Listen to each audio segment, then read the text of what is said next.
Podcast de l'article de Aziz Bousseta publié sur l'odj.ma. L'auteur a intitulé son article « Maroc-France, ce n'est pas, encore, une rupture, mais une fracture ». Il commence son article ainsi. Au Maroc, et ailleurs aussi, on apprend qu'une personne est nommée à une haute fonction publique, mais on annonce rarement son départ, qui intervient en règle générale par son remplacement par quelqu'un d'autre. Lorsqu'on communique sur une fin de fonction, cela reste une exception, et une exception est rarement fortuite. C'est ce qui vient de se produire avec l'annonce de la fin de mission de Mohamed Ben Chahaboun en qualité d'ambassadeur du Maroc en France. Ce matin du 10 février, une information surgit dans les rédactions, venant d'on ne sait où, même si on s'en doute un peu. Le texte est aussi laconique qu'inhabituel, aussi sec qu'éloquent. Suite aux instructions royales, il a été décidé de mettre fin à la mission de Mohamed Ben Chahaboun, en tant qu'ambassadeur de Sa Majesté auprès de la République française, à compter du 19 janvier 2023. Ce communiqué sera publié au bulletin officiel. Sur ce communiqué, les médias marocains sont inégalement divisés.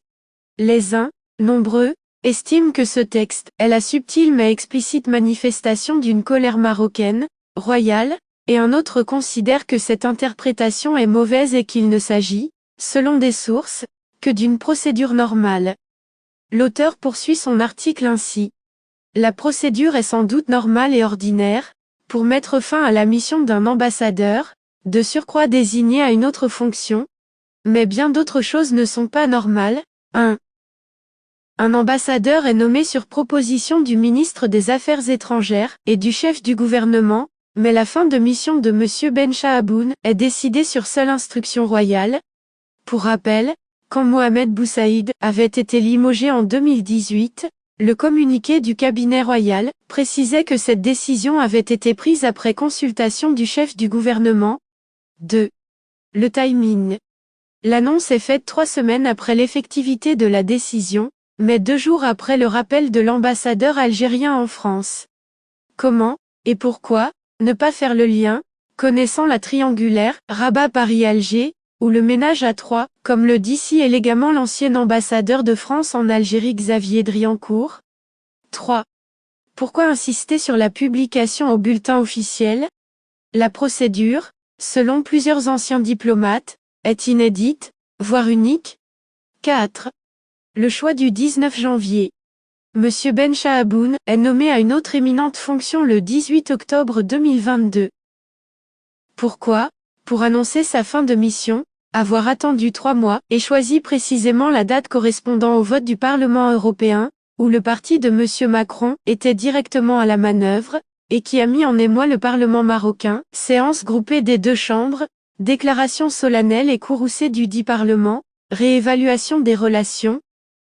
À ce niveau de responsabilité, les coïncidences sont plutôt rares. Le prédécesseur de M. Ben Chahaboun, Chakib Ben Moussa, avait bien mené la cogitation nationale sur le développement tout en restant accrédité à Paris et sa fin de mission n'avait jamais été annoncée, avec publication au bulletin officiel. 5. Eu égard à cette annonce, la question mérite d'être posée de savoir si M. Ben Chahaboun a effectué la traditionnelle visite d'adieu à Emmanuel Macron, qui ne l'avait reçu que 7 mois après son arrivée dans la capitale française, un délai très long pour plusieurs diplomates interrogés. 6.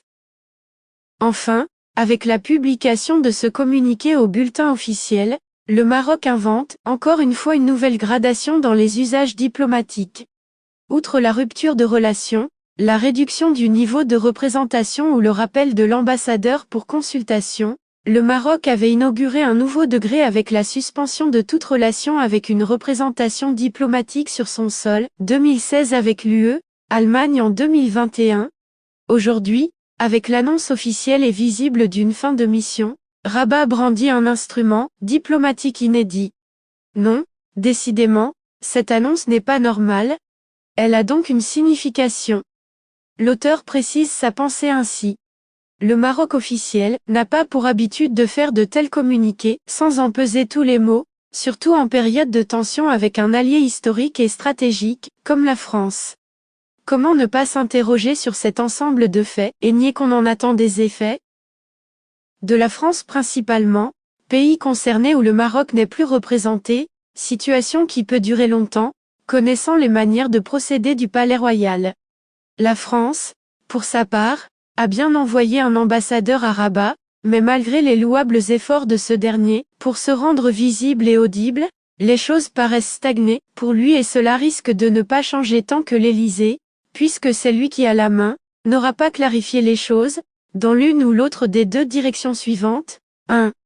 La France de M. Macron persiste à câliner les militaires algériens malgré leur comportement erratique, leur politique peu fiable et leurs perspectives peu viables, dans l'objectif de traiter différemment cette affaire intérieure qu'est l'Algérie pour la France, et dans ce cas, la fracture avec le Maroc pourrait aller jusqu'à une décision de rupture. Cela prendra des années, une génération ou deux peut-être, mais sera irréversible. Une telle rupture, bien plus grave que diplomatique, s'accélérera quand les Marocains commenceront à se défaire de leurs biens ou leurs intérêts en France. 2. La France décide de faire de la politique, en considérant que les 10 millions de Français en relation avec l'Algérie, binationaux, descendants de Français d'Algérie, de Harki, attendent une démocratisation réelle à Alger, en rompant avec cette politique de conciliation, que le régime algérien prend pour de la faiblesse, et en haussant le ton. Faire de la politique, c'est aussi, pour M. Macron, de mieux calculer les intérêts de son pays au Maroc, et, à travers lui, en Afrique francophone où la France perd du terrain, rapidement et sûrement. Le message envoyé par le communiqué Ben Chahaboun est clairement brutal, mais aussi et surtout brutalement clair, et il semble dire en substance ceci: nous sommes sérieux, on ne joue plus. Faites ce que vous voulez en Algérie, cela vous concerne, mais clarifiez vos positions avec le Maroc. L'auteur conclut son article ainsi. Pour une telle bascule, d'autres décisions devront être prises, avec une continuité dans l'action, une consolidation des institutions nationales, une économie mieux tenue et une diplomatie plus, et surtout mieux, offensive. Mais cela est une autre affaire. Rédigé par Aziz Bousseta et lu par l'intelligence artificielle de l'ODJ Media. N'oubliez pas de télécharger notre application l'ODJ mobile sur Android et iOS, et de vous abonner à notre chaîne YouTube l'ODJ TV, si vous souhaitez être au courant des dernières actualités, podcasts et émissions télévisées.